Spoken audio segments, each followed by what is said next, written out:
Bueno, queridos amigos del Club de la Libertad, placer estar, aunque sea virtualmente, en este 10º Congreso de Economía del Club de la Libertad.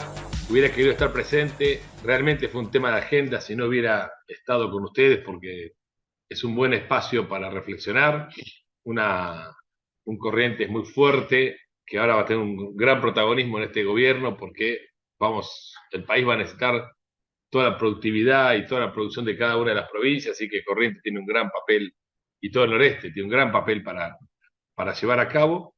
Eh, Toca hablar de la reforma fiscal y permítanme, titulé la charla "Sin baja de impuestos no hay reforma fiscal", y yo quiero hacer algunas aclaraciones antes de ir al punto. La primera pregunta es que tenemos que hacernos es ¿para qué queremos una reforma fiscal? Si es solamente, todos los argumentos valen y todos los motivos valen, pero si es solamente bajar el peso del gasto para poder tener equilibrio fiscal y con eso dejar de emitir dinero y con eso arreglar el fenómeno monetario, es una situación, vale, me parece que no es lo completo.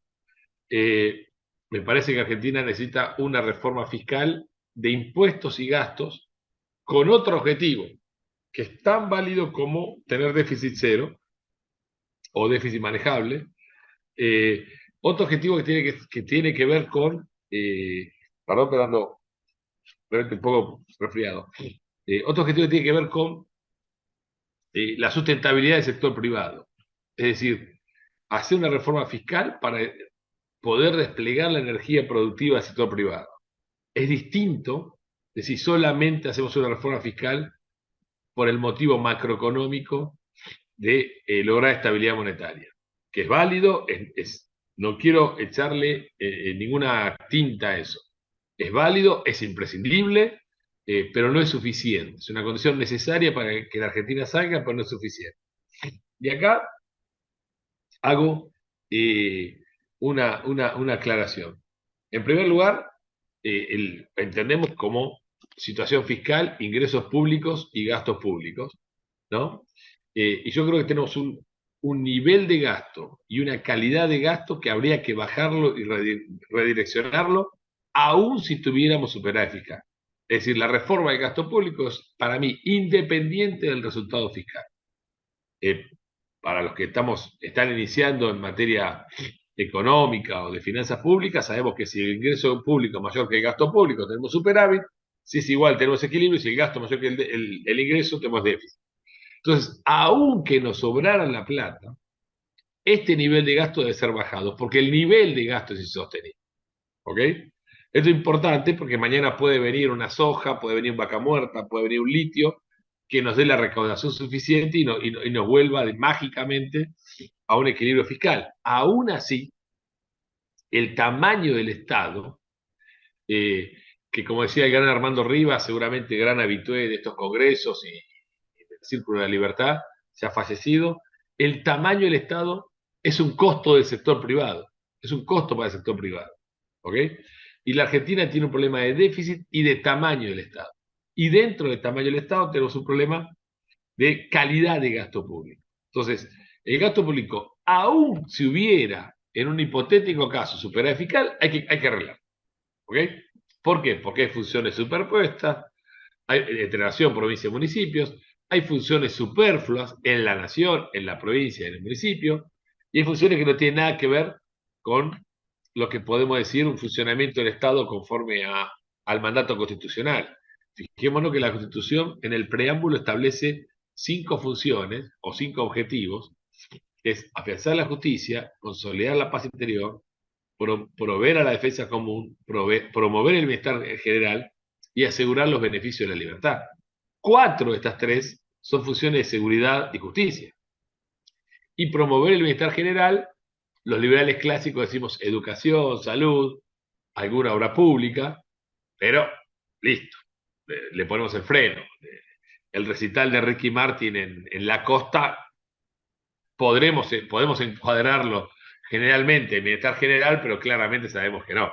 ¿Okay? Eh, entonces, perdón, ¿eh? Y el gasto público lo tenemos sobredimensionado en las funciones que corresponden, y además en funciones superpuestas, y además en funciones superfluas. Entonces, ahí hay mucho para hacer, independientemente de si tiene déficit o superávit. Esto por un lado. Por otro lado, y hago como un conjunto A y un conjunto B, el nivel de impuestos hay que bajarlo independientemente del superávit o de déficit. Y acá se arma el lío. ¿Ok? Muchos liberales me dicen que la curva de Laffer es más teórica que real.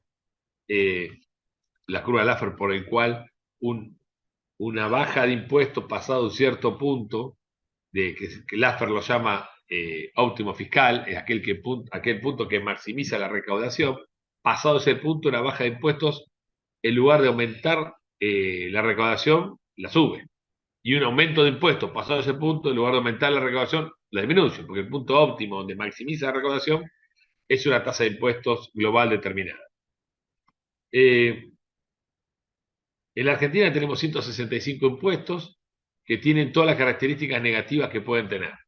De las tres bases imponibles tradicionales, en las tres bases tenemos los impuestos más altos: el trabajo, las ventas y las ganancias. También si podemos sumar al patrimonio. La Argentina tiene 4 bases imponibles, las 4 los máximos internacionales. Pero además, los impuestos son muchos, son complejos, son difíciles de liquidar y generan una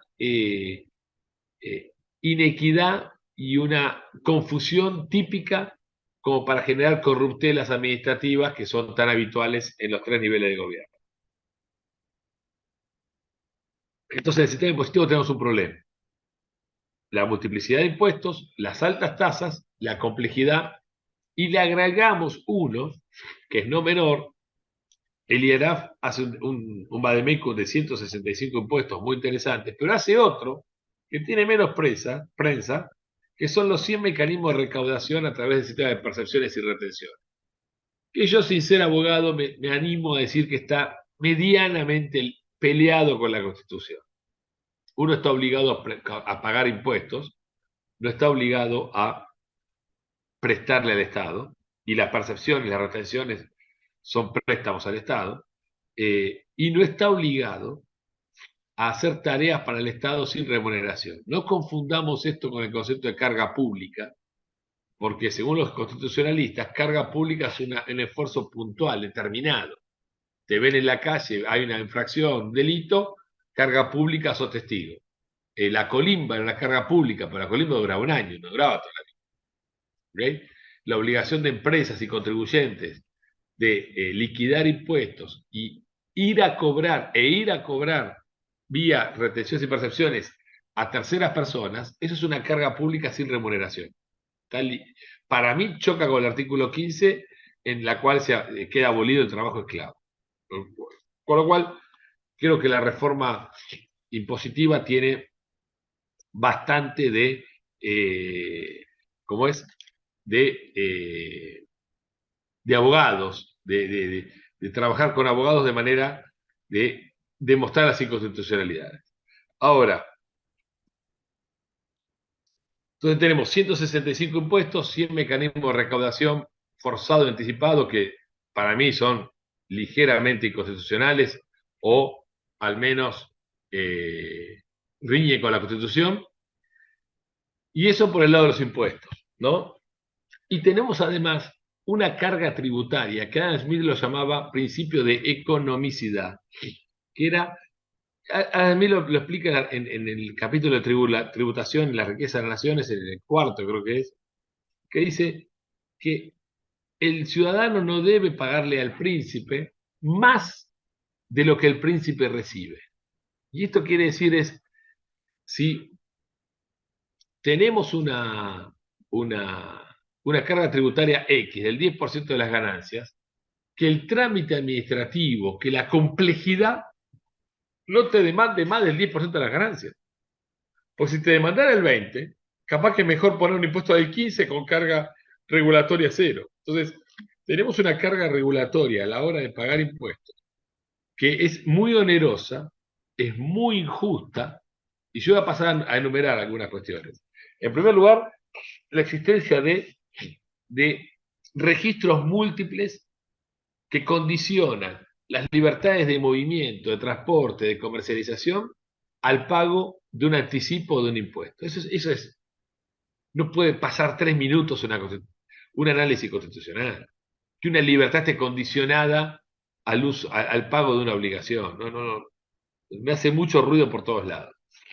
Esto genera muchas distorsiones, muchos sobrecostos en los comercios, en los negocios, y por lo tanto menores bases imponibles y menor recaudación. O sea, atenta contra la propia recaudación. La existencia, que es una consecuencia necesaria de los sistemas de recaudación, de percepciones y retenciones, que generan necesariamente saldos acumulados. Saldos acumulados que tienen tasa de interés cero, es decir, que le das plata al Estado y vale cero en el tiempo, lo cual es directamente una confiscación lisa y llana, es un impuesto no legislado, y tiene enormes costos financieros y administrativos para las empresas. Hoy es una nube entre nación, provincia y algunos municipios de fondos acumulados por exceso de retenciones, exceso de pago de parte del contribuyente, voluntario o involuntario, que es una nube de deuda que no se sabe cuánto es. ¿Ok? Ya hay una opacidad violenta y genera problemas financieros. A veces hay empresas pymes que no tienen préstamos en los bancos, pero sí, ellos le prestaron a los estados. Es una cosa insostenible. ¿Ok? Esos saldos tienen que ser rápidamente de libre disponibilidad. Espero que la nueva administración tome esto como asunto cero. Y después hay otro tipo de restricciones menores, pero en la sumatoria son muy graves, como los 456 aplicativos de AFIP, eh, la carga regulatoria y administrativa a la hora de pagar impuestos, la obligatoriedad de pagar impuestos para ingresar a provincias.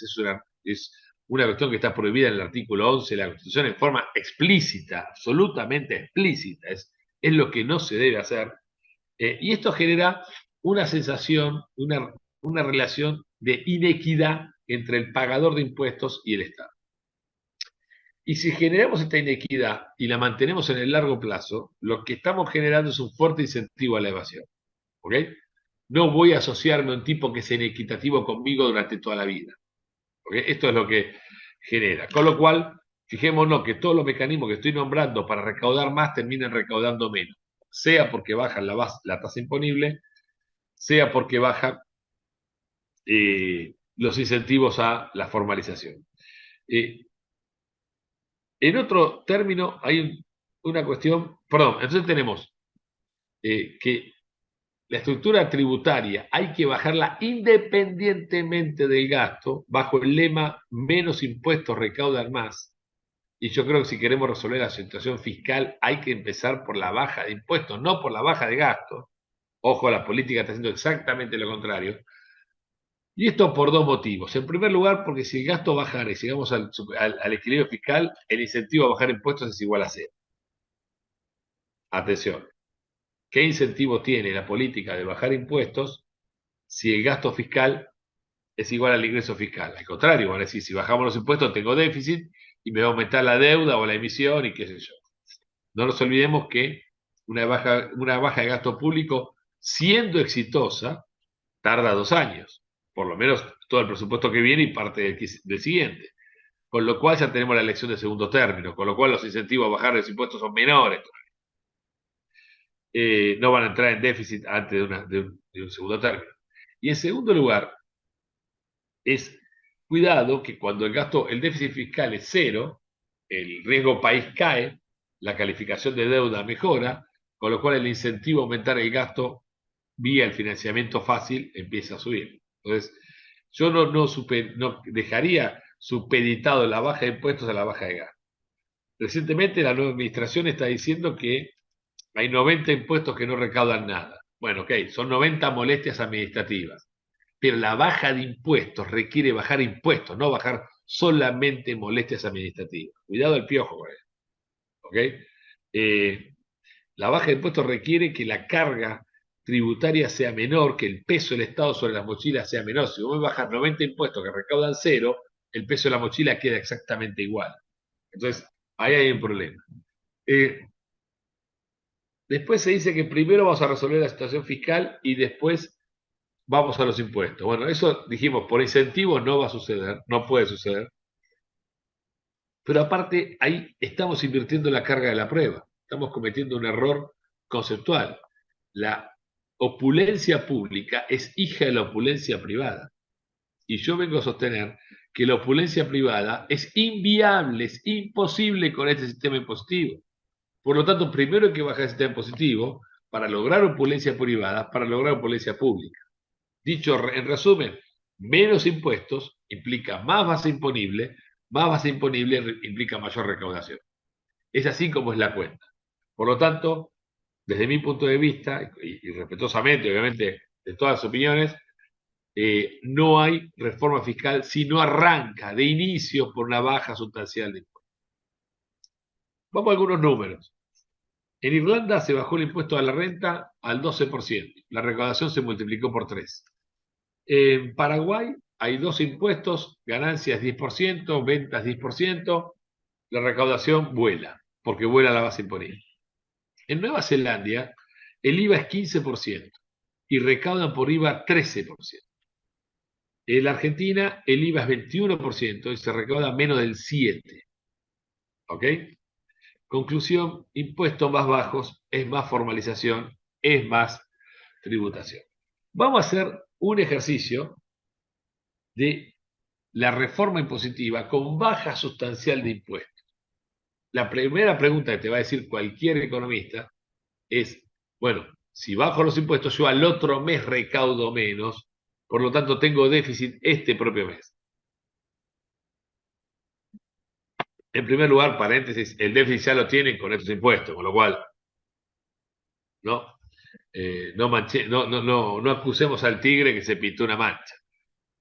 Pero aún así, tenemos que lograr, y yo entiendo el cuestionamiento, tenemos que lograr que el incentivo a mayor base imponible por más producción y a mayor base imponible por mayor blanqueo sea rápido y casi inmediato. Y acá es donde se juega la política activa o el buen diseño de política pública. Desde mi punto de vista, la baja de impuestos tiene que ser un día para otro. Fuerte, frontal. Ganancias al 20%, con participación automática vía sistemas eh, electrónicos de recaudación. IVA bajar a un 11% más 3. Estoy diciendo números, ¿no? Esto habría que ser los números correctos, pero claramente tiene que ser disruptivo, no puede ser un IVA que baje al 18, porque eso no seduce a nadie, ni un ganancia que de 35 baje a 30, eso no seduce. Es una baja fuerte. Y ahora voy a decir por qué. Un IVA que baje, que se comparta y que genere un 11% para Nación, un 3% como impuesto a la última venta a las provincias de forma automática y contra eso se elimine ingresos brutos, la suerte de banco fiscal, y una baja de impuesto sustancial para los nuevos trabajadores. ¿Ok? Esto, la forma de lograr que una nueva estructura tributaria, dicha muy simplificadamente, por supuesto que es un poco más compleja, bueno, no tiene mucho más impuesto que lo que acabo de nombrar, eh, genere rápidamente una mayor recaudación es a través de dos mecanismos: el olvido fiscal y el puente fiscal. Esto es, decirle a la sociedad, señores, todos me deben un X% de su facturación porque todos se evadieron en los últimos 5 años. Pero cada fin de año vamos a pasar en esta nueva estructura tributaria los algoritmos de AFIP que hagan las clásicas controladores que hace la AFIP. Venta menos costos igual a 9,31 más 10%. Digamos, varios mecanismos de ese tipo, varios cruces de materias primas con producto terminado. La AFIP tiene toda esa información y tiene todas esas ecuaciones. Y al contribuyente que dé bien, que da correcto, que el tipo no evadió, que aceptó la nueva formalización, se le borra un año de deuda. Y se le borra y no aparece más. Chao, desapareció. Lo que no pagaste, no pagaste. ¿Ok? Es un subsidio, es una injusticia para los que pagaron, está fuera de discusión. Veremos algún mecanismo compensatorio para los que demuestran haber pagado todo bien. En una economía como la Argentina son bastante pocos. Y al segundo año lo mismo. Entonces, de una manera escalonada, vos generás los incentivos para que no se negre nada. ¿Ok? Porque donde te pescó en una, no te meten preso ni nada de eso. Te cobran ese 20% que vos aceptaste haber evadido, entre comillas. ¿Ok? Entonces, el incentivo a cuidar esa deuda y que no te la cobren va a ser la formalización. Y eso puede ser más pronto que tarde. Eso se puede lograr en un sistema de registro rápido de 30, 60, 90 días máximo. Con lo cual, una baja de impuestos te genera, en primer efecto, por blanqueo, un aumento frutal de la recaudación. Y el segundo efecto, una baja de impuestos, sabemos que muy temprano, mucho más temprano que tarde, estoy hablando de 180 días, 360 como mucho, te aumenta la base imponible por más trabajo. ¿Ok? Obviamente, esto parte de un presupuesto que es la confianza plena. Estamos en un momento justo para hacerlo, porque de las provincias más productivas o de buena parte del interior del país, el 70% votó un cambio drástico. Salvo Buenos Aires, salvo un poco la capital federal, el resto del país lo votó en forma masiva. Nadie se va a sorprender con un cambio de este tipo. ¿Okay? Es más, nos vamos a sorprender con un no cambio de este tipo. Con lo cual, creo que está la oportunidad histórica para hacer un ensayo como el que marqué. Antes de terminar, me robo unos minutos. Hay una reforma fiscal de la cual no se habla, que yo la llamo el cuasi-Estado, que no es el déficit cuasi fiscal, eso es el déficit del sector del sistema financiero, del Banco Central, no me meto. Que también hay que hacerla, por supuesto. Pero el cuasi-Estado yo llamo a un Estado regulador en el cual le otorga rentas privadas a entes privados, a personajes, a, a empresas, a colegios, y obligan al sector privado a pasar por ahí para continuar el uso de una libertad. ¿Ok? Entonces, el clásico registro automotor, el clásico registro de los camioneros, el clásico, la licencia nacional de transporte interjurisdiccional, LINTI, que es nada, una cosa prohibida por el artículo 11 de la Constitución, pero quedó y está por ahí, y tiene que ver con una relación entre el fisco y el sector privado, toda vez que el controller de esto es la policía o son las sanciones cuasi estatales de sindicatos conchavados con el Estado, en el caso de los libres deuda, de los camioneros, ese tipo de cosas. Este cuasi Estado es fundamental. Y es tan fundamental como la regulación la regulación propia del pago de impuestos, como los impuestos, como el nivel de impuestos. Entonces, son 4 capítulos de una reforma fiscal que para mí es determinante, porque para que tenga éxito una reforma fiscal tenemos que permitir ampliar la base imponible. Y la base imponible se amplía con las otras 2 patas, que son la reforma laboral y esta reforma administrativa o regulatoria que yo la llamo la reforma del cuasi-Estado. ¿Por qué digo cuasi-Estado? Porque cualquier pyme que nos está viendo sabe que a fin de mes, o todos los días del mes, mejor dicho, tiene que pagar algún impuesto y algún cuasi-estadito, ¿ok? Algún registro, alguna autorización para circular, alguna BTV, algún, ¿cómo es? Alguna licencia, algún sobrecosto por un matriculado. Son pequeños cuasi-estados que a la cuenta no es muy diferente de la carga tributaria. ¿Ok? Puede ser un poco menor o un poco mayor. Pero bueno, este era el resumen. Quería señalar que la reforma fiscal tiene como, desde mi punto de vista, como origen, punto cero de la agenda, la baja impositiva, la baja fuerte, congruente y consistente de los impuestos para que genere mayor recaudación por blanqueo y mayor recaudación por aumento de base imponible. Menos impuestos, muchachos, recauda más. Amigos de Corrientes, muchas gracias. Nuevamente disculpen porque no estoy físicamente ahí, me hubiera encantado y ya prontamente lo haremos con el amigo Alberto y todos los muchachos. Así que feliz congreso.